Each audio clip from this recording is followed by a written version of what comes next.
The inspirations are various. Sometimes you meet people, and people come and go. People age, but sometimes you capture them in the medium at a certain time, and there's a certain quality about them.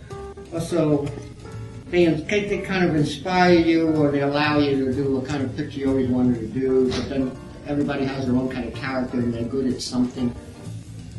And then you have a feeling that, oh, they're kind of good for this kind of a picture, and that sort of gets you started to work on something.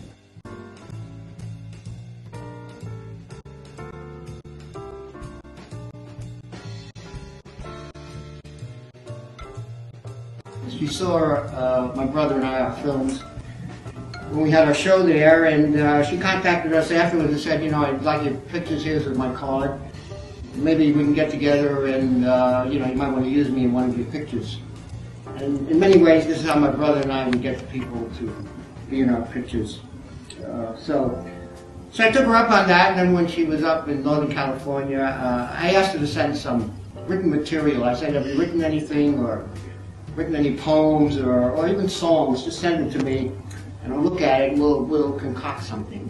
So she sent me a bunch of stuff, and I put it together, and that's sort of the first picture we'll see.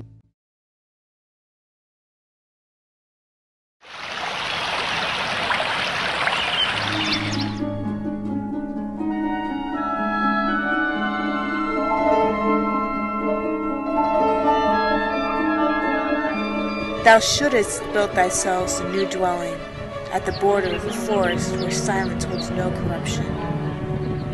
And with the nymphs thou shouldst sacrifice to other gods at a flat rock lit by slanting rays of sunlight through the trees.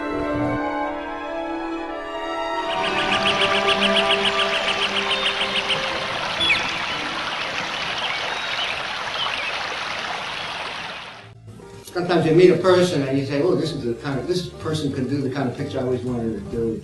There's something about them, and then there's the opportunity to make that picture, or that theme, deal with that theme. And also, some of them actually they say what they want to do, and so you incorporate that into the picture. So they satisfy themselves, and while at the same time you're kind of fulfilling that kind of picture you want to make. Anyway, it's all kind of